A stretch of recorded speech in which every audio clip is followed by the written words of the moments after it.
विधवा को फेशियल करने की क्या जरूरत। दिल को छू लेने वाली कहानी। सोनम पढ़ी लिखी समझदार लड़की थी। वक्त रहते अच्छे घर में सोनम की शादी हो गई।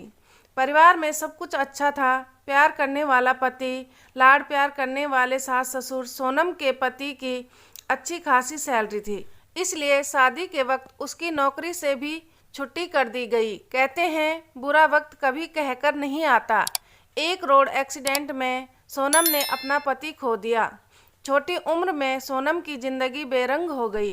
वक्त के साथ साथ हिम्मत जुटाई और सोनम ने फिर से नौकरी कर ली। जिंदगी की गाड़ी पटरी पर आ गई। सोनम के स्कूल में वार्षिकोत्सव आ रहा था। उसकी तैयारी जोरों शोरों से चल रही थी। सभी टीचर्स भी बातों में लगी थी। मुझे भी कल पार्लर जाना है, सोनम ने कहा। तभी सभी ने हाँ में हाँ मिलाई। सोनम किसी काम से बाहर गई। सबके बीच खुशफुसाहट होने लगी। ये लो, अब विधवा भी फेशियल कराएगी, पार्लर जाएगी। सभी हंस दी।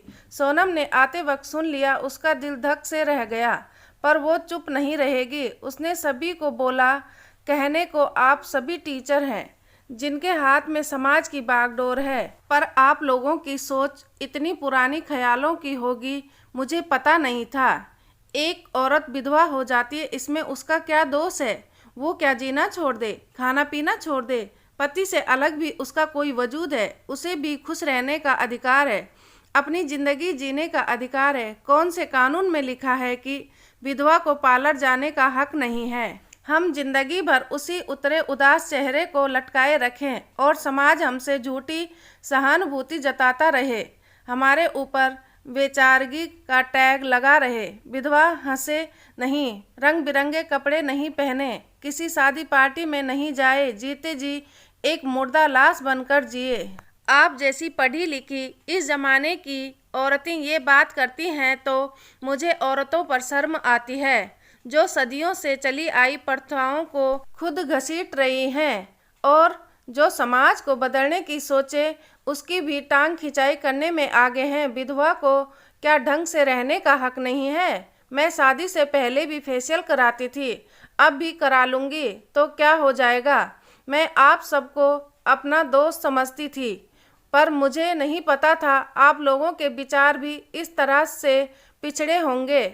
मुझे अच्छा लगता है इसलिए पार्लर जाती हूँ। जरूरी नहीं कि मर्द को रिझाने के लिए ही सजा संवरा जाता है। मेरी अपनी जिंदगी है, मुझे हक है मैं अच्छे से रहूँ। जाने क्यों आज भी औरतें औरतों की ही दुश्मन होती हैं। क्या हुआ, किसी विधवा ने बिंदी लगा ली तो जिंदगी भर वो बुझे चेहरे में बस रोती रहे। सबको यही महसूस कराए कि मैं बहुत दुखी हूँ।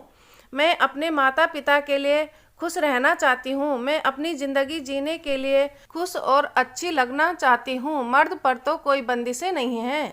औरतों ने खुद मर्द को स्वतंत्र छोड़ा है। एक माँ अपनी बहू के ना रहने पर झट से बेटे की शादी करा देती है और जब बात विधवा बहू की हो तो उस पर हजार तरह के कानून लागू कर दिए जाते हैं। एक ही सांस में सोनम ने सब कुछ कह दिया। सभी टीचर शर्मिंदा थी। दोस्तों, यही हमारे समाज में हो रहा है। सदियों की पुरानी परंपरा कब बदलेगी। विधवा के हंसने, बोलने, सजने, संवरने, घूमने फिरने, बिंदी लगाने और दोबारा शादी करने पर ये रोक क्यों है, इसका जवाब किसी के पास नहीं है। आशा करती हूँ ये कहानी आप लोगों को अच्छी लगी होगी। अच्छी लगी तो लाइक करें, शेयर करें, मेरे चैनल को सब्सक्राइब करें। कमेंट में अपनी राय जरूर दें। इस कहानी से क्या सीख मिली है। वीडियो देखने के लिए बहुत बहुत धन्यवाद।